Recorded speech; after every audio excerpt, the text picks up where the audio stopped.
on our way to Travis Air Force Base right now, which is just a little bit north of San Francisco.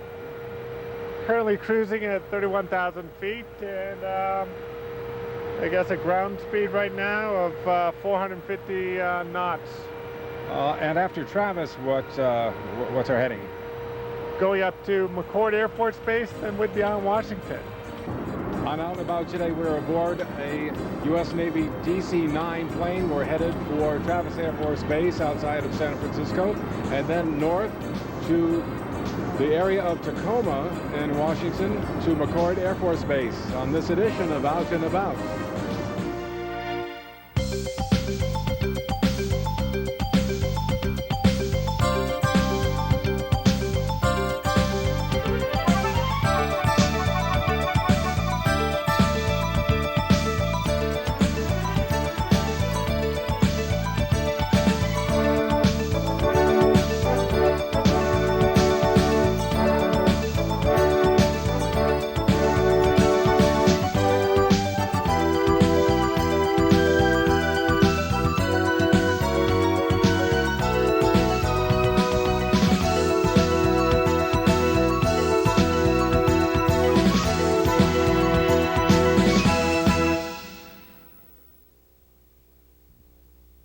Presently, we're in Seattle at the Coast Guard station, obviously in the Puget Sound. And with us today, we have 40 employers from Southern California and Northern California on what we call a BOSSLIFT. The Southern California employers came from March Air Force Base in Riverside. We gathered there and flew up to Travis Air Force Base in the Bay Area, basically, and then flew on to McCord Air Force Base, where we're staying the night. The side trip brings us here to Seattle to the Coast Guard station. We're touring military facilities to see what guardsmen and reservists actually do during their weekend drill and their periods of activation. I see not only employers, but also police and fire personnel. Well, they're both employers and employees in their own right. Most of them are supervisors or managers of police men and women firefighters that are drilling reservists. So exactly what are we advocating for here? We're trying to increase awareness in the employment sector of the need to allow military members to get off to go to drill. Their weekend drill is typically what it's called, although because of the varied mission and the increased mission of the Guard and Reserve, a weekend drill is now perhaps all week, and it requires time away from employment. And to keep a strong reserve and Guard force, we need to encourage that type of participation. It sometimes causes conflict in the workplace, and this orientation shows the employer where his dollar is going when he allows a reservist to be away from work. Feel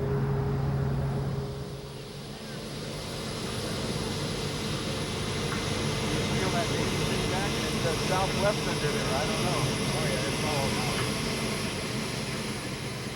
On an early Wednesday morning, an entourage from Southern California departs March Air Force Base on a Navy DC-9 jet en route to Travis Air Force Base in San Francisco. The group of about 30 people comprise a variety of specially selected businessmen, law enforcement personnel, and other interested parties who were invited to participate in this BOSSLIFT experience. Within minutes, the plane is speeding down the runway at March Air Force Base, the launching point for what would be a 2-day tour of duty courtesy of the Guard and Reserves.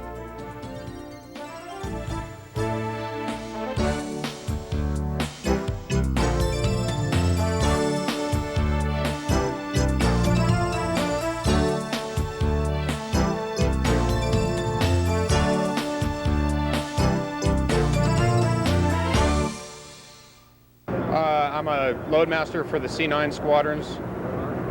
What does that mean? What do you do? What have you learned? What we do is we take care of the logistics for the entire Navy fleet, and we move their people and their cargo all over the world on a 365-day basis, so we're pretty busy. What inspired you to get into the reserves?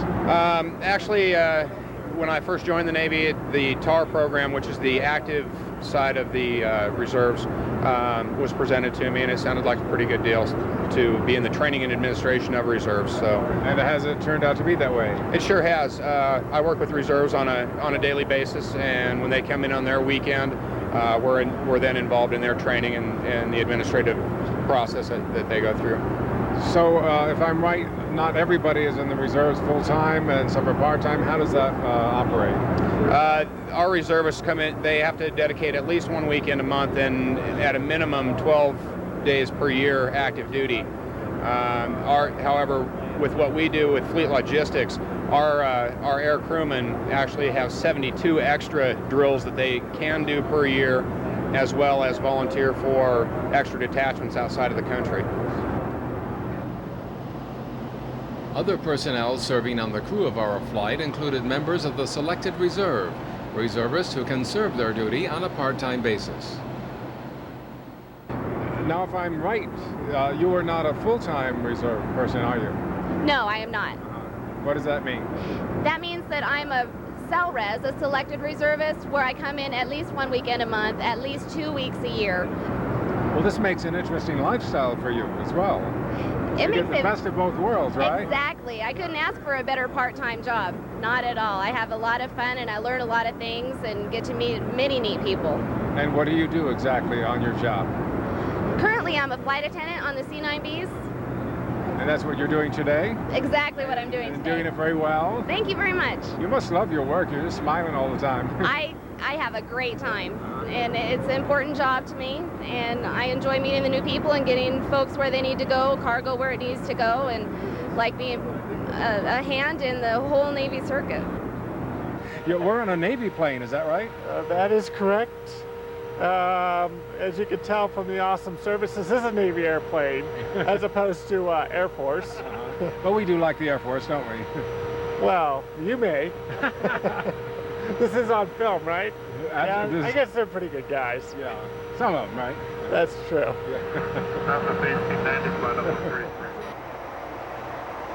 A short stop was made at Travis Air Force Base in San Francisco to pick up the party from Northern California. After 1 more hour of flight time, both groups find themselves on the ground at McChord Air Force Base outside of Seattle. After a ceremonial photo opportunity, our group departs on a bus which would come to be our second home for the next 2 days. The 2-day tour of duty would take us from one military establishment to another, encompassing the full range of the Guard and Reserve experience.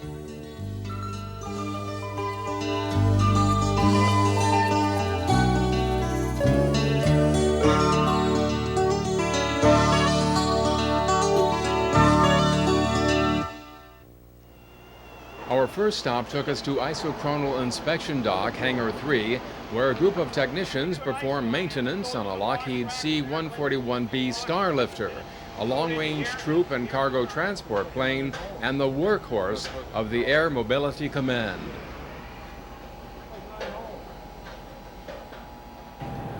Once a year, we bring them in here and we do what's called an isochronical inspection, where we pretty much tear the aircraft apart, inspect it for cracks, anything missing, if it's getting old or anything, and our technicians will come out and fix it the best of their ability.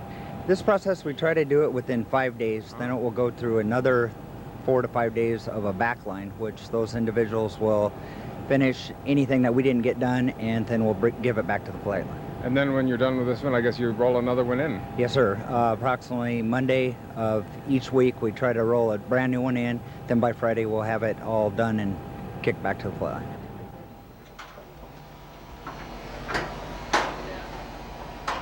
Splitting up in groups of 10, we make our way throughout the extensive scaffolding which encompasses the C-141B. We got particular areas of where we all work. We spend about 3 months in each area. This particular table area takes care of the interior. The other side takes care of the gears. And then the wings, they also have their own area. We all have 3 different areas For the next 90 minutes, we explore every inch of the 168-foot aircraft, even the inside compartments, which can airdrop equipment and supplies or deploy up to 200 troops from its rear loading ramp. Our guide explains to us the various features of the aircraft, including the ability to transfer nearly 24,000 gallons of fuel for longer non-stop flights. The personnel at the inspection hangar are more than accommodating, enabling us a chance to walk on the wing and to visit the cockpit as well. We were able to walk all over this plane like ants, and I thought at first we were on the wings, but I realized it was on the tail. I didn't know where it was. It's so big. Yes, this aircraft is pretty large, but I do believe it's our second, well, actually it'd be our third largest aircraft now, because we have the C-17 and the C-5, which is one step bigger than this one. Generally, what is this craft used for? This aircraft is a troop transport and various cargo transport aircraft. When we return, we'll wrap up our visit at the inspection station before departing to the Seattle waterfront. Here we'll explore the decks of the USS Mellon, a cutter which patrols the coast of Washington and Alaska. And finally, we'll embark on a ferry boat to view the nuclear subs of Bangor Submarine Base. Santa Clarita is Southern California's entertainment destination. Just minutes from LA, Santa Clarita's year-round weather means you can enjoy year-round fun.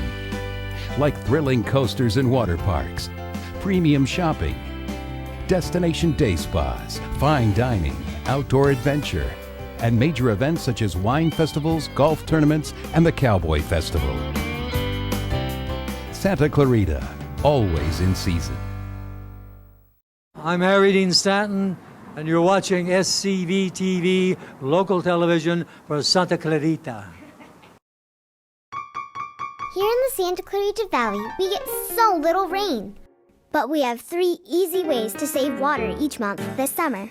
1. Make sure your sprinklers work and don't aim at the sidewalk. You'll save 500 gallons. 2. Don't forget this 25-cent washer to fix leaks and save 600 gallons. 3. Plant things native to our valley and save 750 gallons. It's so easy, even I can do it. But you're the one who can save money and water for our future.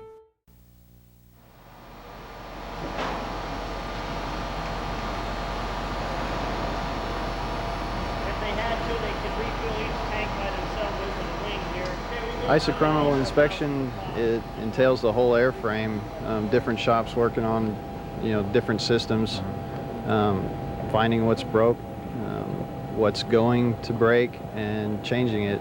Some of them are time compliance items that you change just because they're wearing out. And what kind of work does that entail for you? Let's see. Everything from air conditioning, pressurization, heating and cooling, and then on electrical systems, where the wiring goes. Are you looking to replace wires or replace things that may not be up to par? Exactly what's the mission? That about sums it up. Yeah, I did. Broken wires, shorted wires. As far as the electrical systems, yeah, that's what we do. And it's up to you to spot those and replace them, huh? Yeah, that's part of our inspections on the ISO.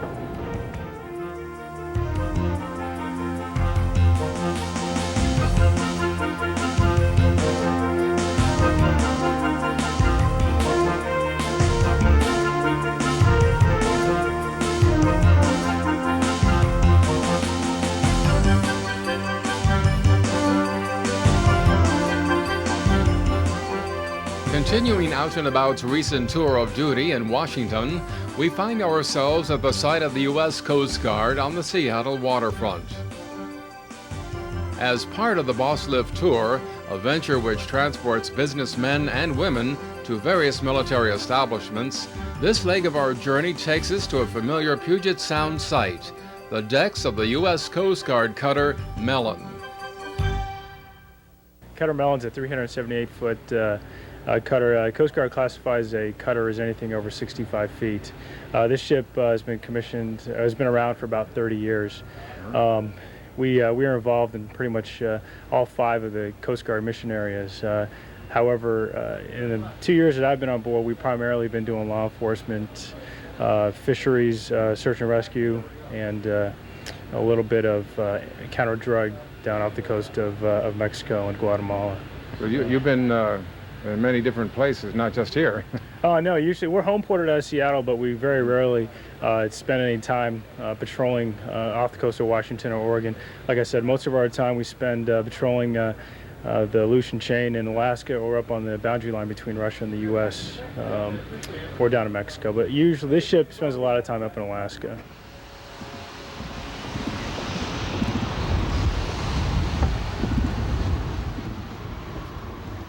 Touring the decks of the Mellon, we find the ship equipped with all of the latest maritime technology.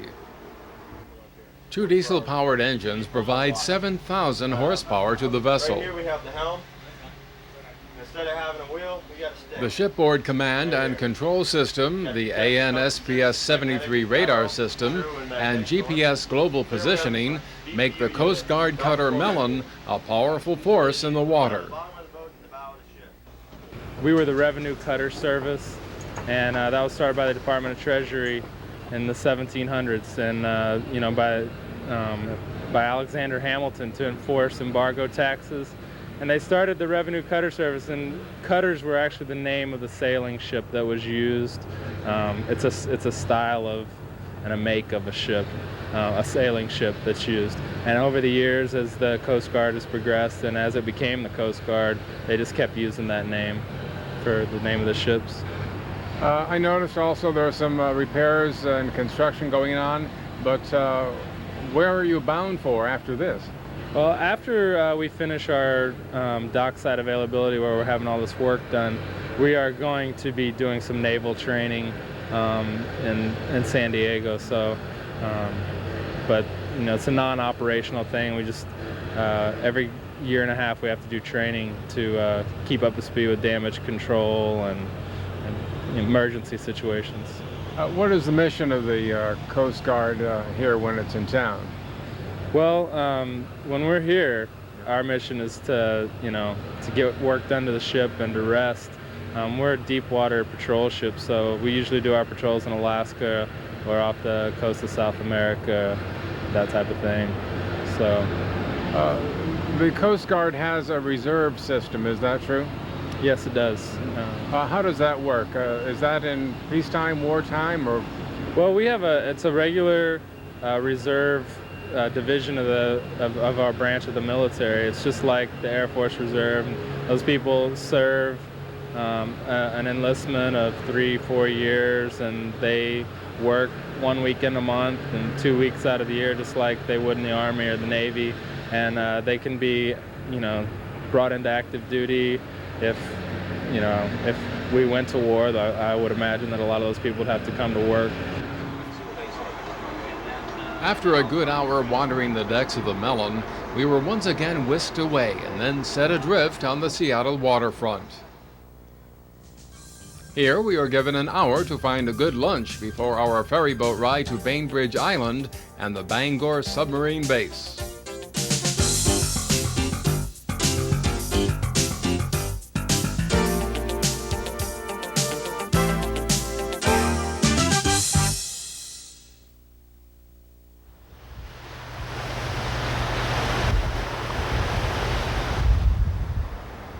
With the tour bus securely parked below deck, we voyage forward to Bainbridge Island. The 40-minute ferry boat ride is smooth sailing all the way, offering us spectacular glimpses of the Space Needle, as well as the rest of the Seattle skyline, making for a peaceful and pleasant journey.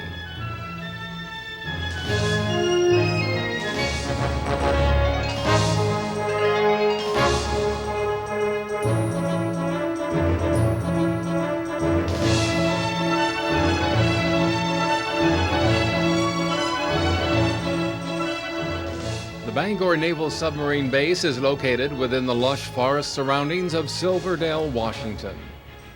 The complex encompasses 7,000 acres, but is known for its deployment of Trident submarines. Here at this highly secure base lies a unique mixture of unspoiled environment and high-tech military hardware, an ironic blend of the natural and the nuclear, as missile-laden Trident submarines cruise the pristine waters of Hood Canal.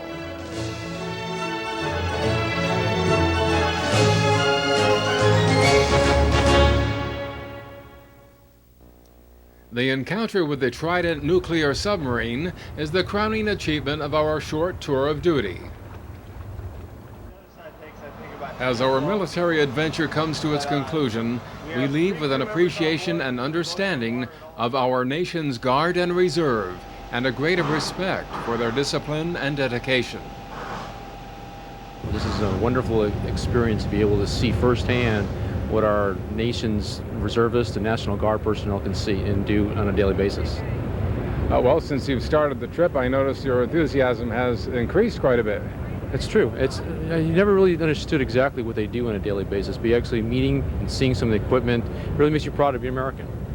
Okay, now the big question is, are you going to join the SGR?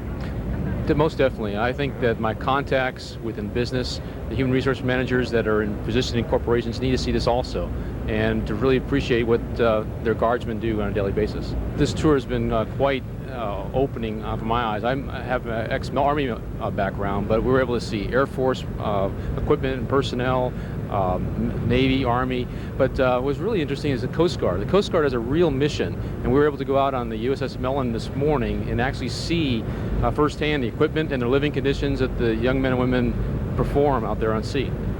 For me, the reservists are pretty inspiring. They dedicate a lot of their off time to come in and fly for the Navy and support what we're doing. So I've got a lot of respect for what they do. I'm a full-time student, and which makes it an even better part-time job that it is very flexible hour-wise and day-wise, that fits into my school schedule very well. Sounds like you would recommend this to somebody who's qualified. I would recommend it to anybody who is interested to come take a look at it and see what they have to offer you. The survey firm of Lichnerowicz in New York did a study, and they found a scientific study measurement survey, and they found that the Guard and Reserve employee is by far more productive. And when you think about it, this is a person that's highly motivated. Not only does he have a civilian job and a family to support, but he's also actively involved in the Guard and Reserve, learning new skill sets.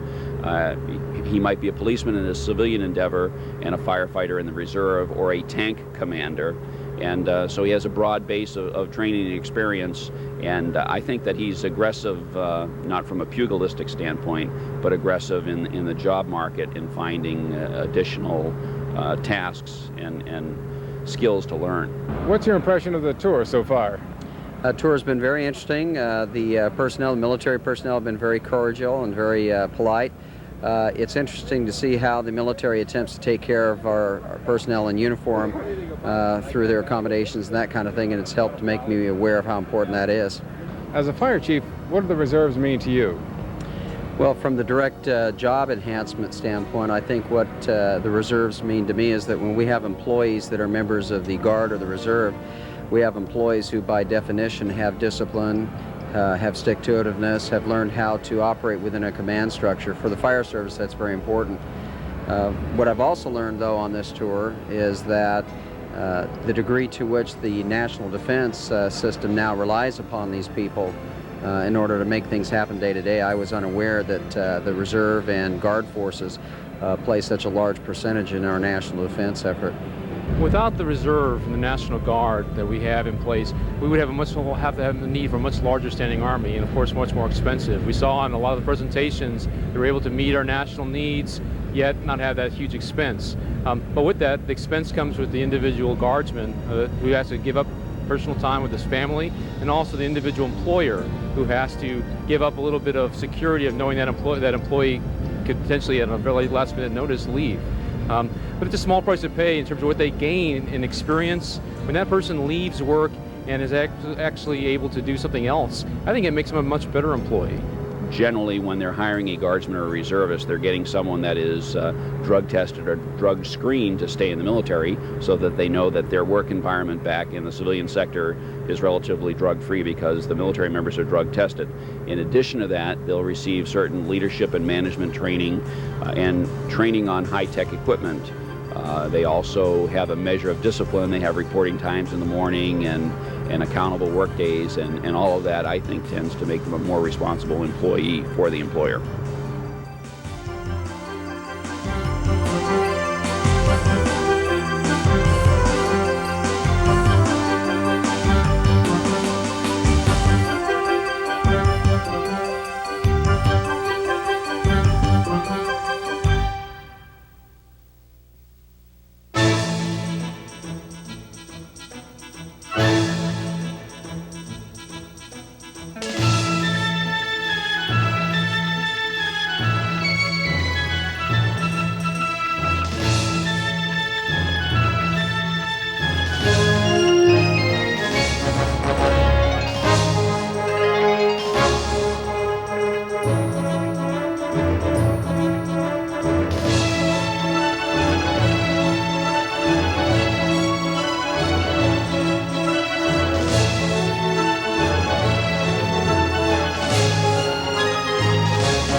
Comes the rain. We need a hat.